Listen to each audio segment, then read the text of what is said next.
Welcome, I'm Crafty Maryanne. Today let's work on our Thanksgiving dinner. We're going to start off with some yams. I've got marshmallows, yams, pineapple, quarter cup brown sugar, a little brown sugar to sprinkle on top, and a little bit of salt. So we're going to start by pouring some of the juice off of the yams.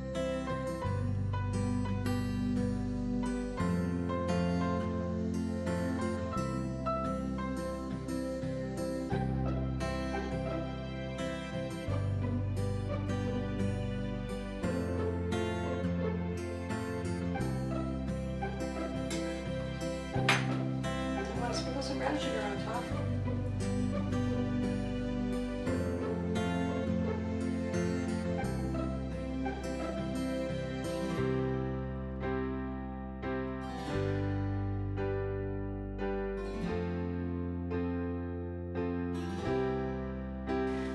Let's make green bean casserole.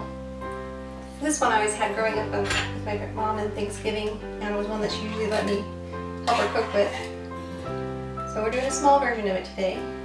And so all we really need is half of the can of cream of mushroom soup, about an equal part of milk to go with that.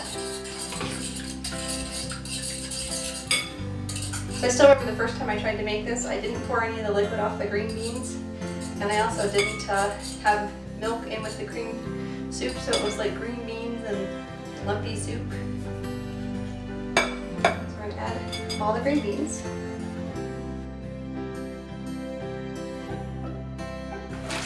One thing I always like to add is some sliced red onions. It has a really nice flavor and a little bit of a color pop to it. So we're going to put some in there. Just like so. I want it really well coated, so. And if you're doing a smaller batch like I am today, and you find that it's too liquidy, you can always just add a little bit more of the cream of mushroom soup without any concern.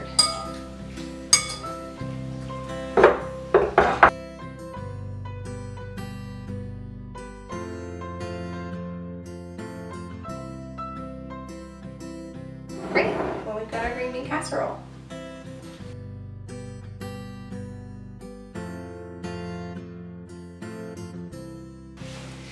Alright, next we're on to the corn bake. I'm not sure if it's really a casserole or not, but it's something my mom used to make, and I've always loved it. It always made the holidays special to me because it was my favorite. But then again, you can put corn in anything and it'll be my favorite. So we're going to start out with a can of cream style corn. Just pour it into our bowl. I've got about half a cup of whole kernel corn with all the juices drained off.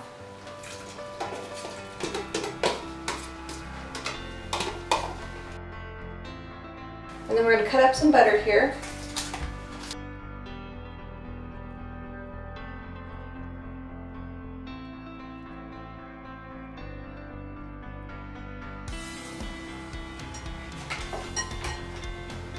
Okay. I'm going to use about 6 crackers from any, no, they're not my sponsor, but I prefer Ritz because they have a really buttery taste to them. Another cracker that I like is Club Crackers for this. They also have a nice buttery taste. So as long as you can, if you can bring that extra buttery taste, that's the way to do it.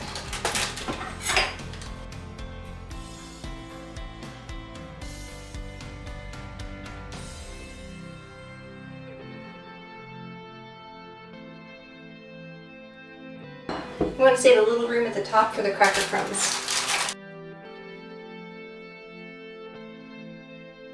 So I just grabbed about 6 crackers.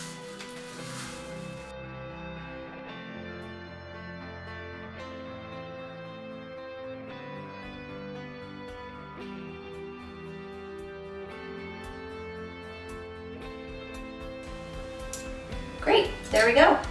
We have our corn bake.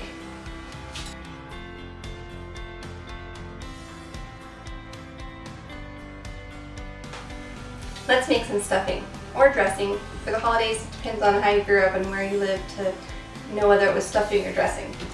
I want to start with sauteing down some celery, onion, And then at the end we'll add some apple slices.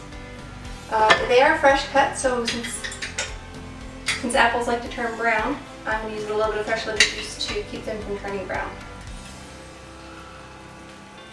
Just a little squeeze.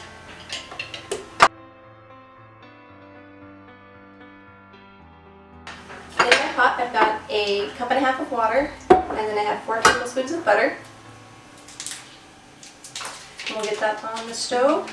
And I've also got a tablespoon and a half of butter for sauteing up our veg for our stuffing. Great, see you in a minute. Alright, well now we have our butter melted. We're going to go ahead and add in some red onion, just a little bit.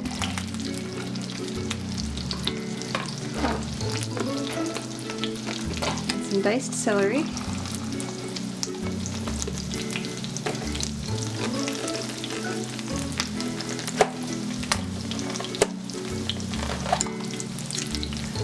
A little bit of diced white onion. It'll give a little sweet note to it.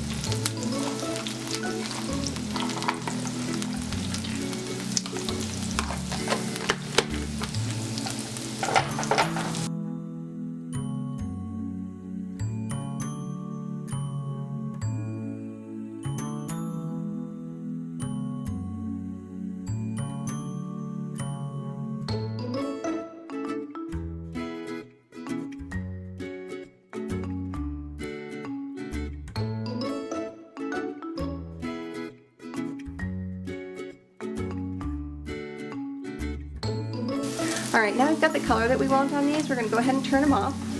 And then we're just waiting for the water and butter to boil so we can make our stuffing. You don't want to cook them too long because they are going into the oven with the stuffing.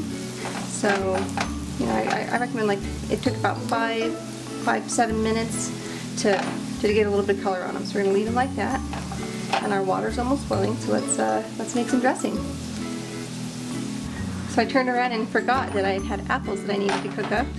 So let's give these a minute to get a little color on them.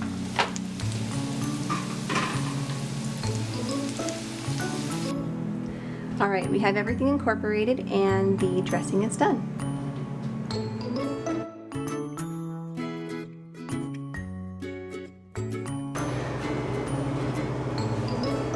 Let's make some cranberry jelly with pineapple and fresh orange zest and orange juice to really pop the flavor. We do want to use part of the inside of the orange, but most importantly we want to use the zest. So we have some options here for how to collect the zest, and we'll try them out and see how they look, which one we like, those kind of things. So I don't know if any of these have specific names. This one's working really well. It gives you a nice fat, long piece, and doesn't take much of the white, pithy stuff.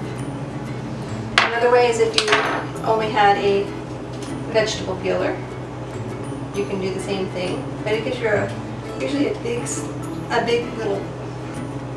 big piece of it. The other way you can do it is just with a grater. You can take the grater to it,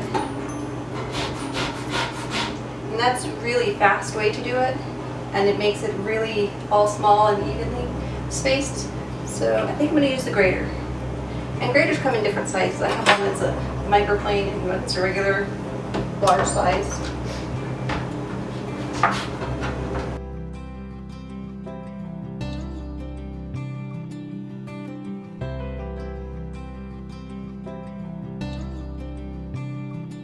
Here's our cranberry dressing.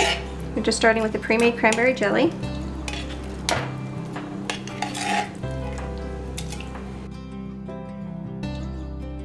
To that, we'll be adding orange zest. Our orange zest we made. And also the orange little slices. And pineapple the last step. And our pineapple. Now the goal is that we bring this just up to temperature enough to get it well incorporated without overly cooking down the jelly again, because we want to make sure that it retains its, you know,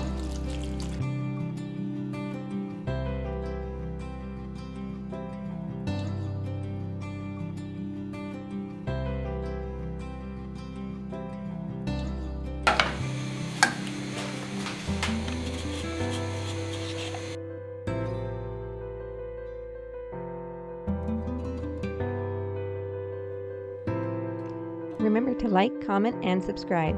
Thank you for joining Crafty Maryanne.